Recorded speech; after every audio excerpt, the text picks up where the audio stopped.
بسم اللہ الرحمن الرحیم۔ محترم ناظرین، میرڈ لائف اور اسلام اس موضوع پر ڈسکس کیا جا رہا ہے۔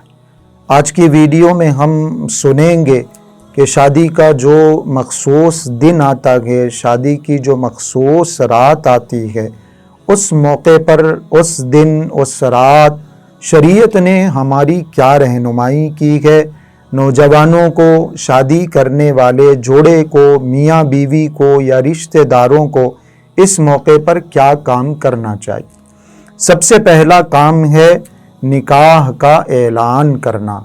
عموماً لوگ شادی سیدھی سادی کرنے کی چکر میں اتنی سادگی کے ساتھ اور اتنا چھپا کر شادی کرتے ہیں، اور سب سے اس طرح شادی کو خفیہ رکھا جاتا ہے کہ کسی کو کانوں کان خبر نہیں ہوتی۔ یہ بات بھی غلط ہے۔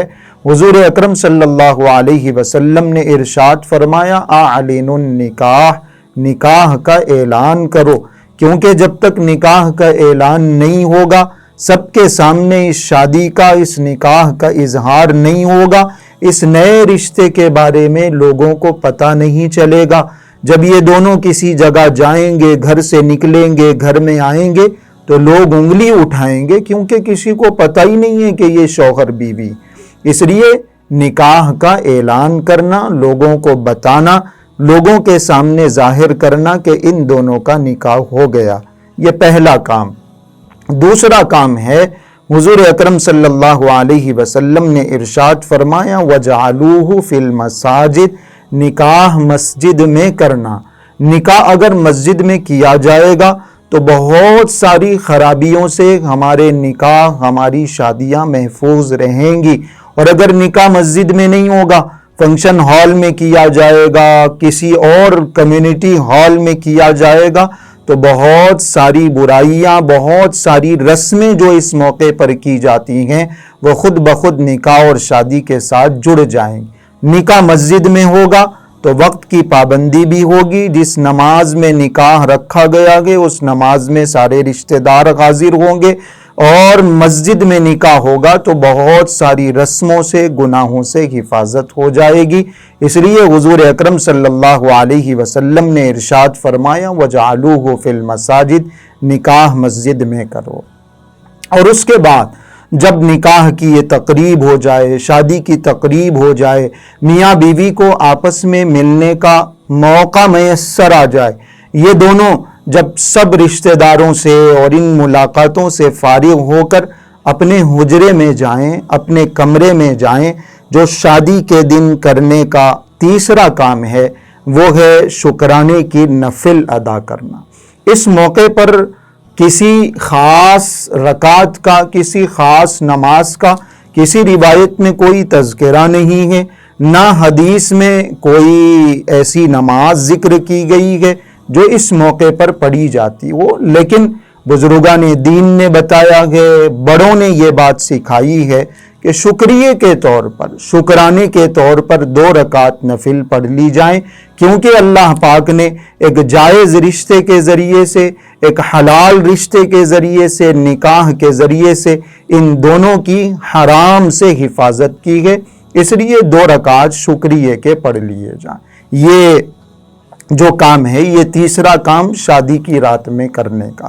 اور پھر جب یہ دونوں آپس میں بیٹھیں، بات چیت کریں، ایک دوسرے کو سلام کلام کریں، ایک دوسرے کا تعارف ہو۔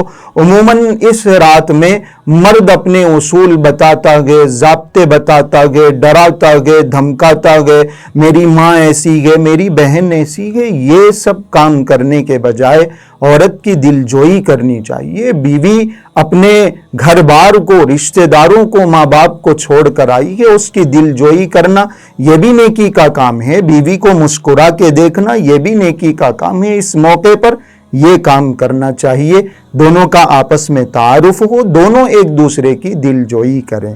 اس کے بعد جو کام ہے، حضور اکرم صلی اللہ علیہ وسلم نے ایک بہت پیاری دعا بتلائی ہے۔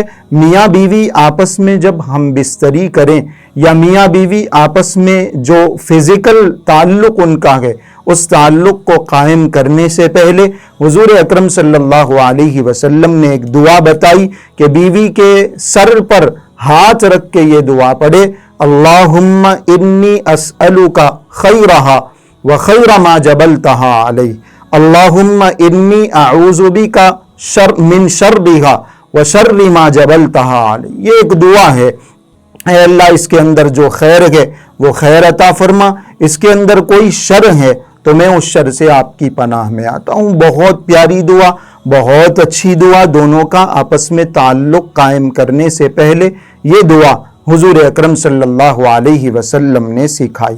پھر جب دونوں آپس میں جنسی تعلق قائم کریں، فزیکل تعلق قائم کریں، ہم بستری کریں، تو اس موقع پر بھی نبی کریم صلی اللہ علیہ وسلم نے دعا سکھائی، اللہم جنبنا الشیطان وجنب الشیطان ما رزقتنا۔ یہ بھی بڑی شاندار دعا ہے۔ حضور اکرم صلی اللہ علیہ وسلم نے ارشاد فرمایا، جب میاں بیوی آپس میں اس دعا کو پڑھ کر کوئی تعلق قائم کرتے ہیں، میاں بیوی آپس میں ہم بستری کرتے ہیں اس دعا کو پڑھنے کے بعد، اب اگر ان دونوں کے درمیان اس تعلق سے اللہ پاک نے کوئی اولاد مقدر کر دی ہے تو پھر وہ اولاد شیطان کے شر سے محفوظ رہتی ہے۔ اتنا بڑا فائدہ حضور اکرم صلی اللہ علیہ وسلم نے اس مختصر سی دعا کا ذکر فرمایا۔ یہ شادی کی رات میں کیے جانے والے کام ہیں، اور ایک اہم کام جو رشتہ داروں کے لیے ہیں، دوستوں کے لیے ہیں اور ملنے جلنے والوں کے لیے ہے، وہ یہ ہے کہ ہم عموماً ملتے ہیں تو مبارکبادی دیتے ہیں، گلے لگتے ہیں، لیکن جو دعا اس موقع پر سکھائی گئی وہ دعا بھول جاتے ہیں۔ حضور اکرم صلی اللہ علیہ وسلم کا معمول تھا، آپ علیہ الصلوۃ والسلام کسی شادی شدہ جوڑے سے، دلہے سے ملاقات کرتے، ملتے تو مبارکبادی کے ساتھ یہ دعا بھی پڑھتے تھے۔ روایتوں میں وہ دعا ذکر ہے، بارک اللہ لکا وبارک علیکما وجمع بینکما فی خیر۔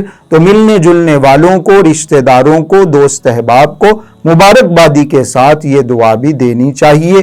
شادی کے اس خصوصی دن میں، اس خصوصی رات میں یہ سارے اہم کام ہیں جو ہمیں سنت سے قریب لے جاتے ہیں۔ ایک اچھی شروعات میرڈ لائف کی ہو سکتی ہے، ان باتوں کا اہتمام کرنا چاہیے۔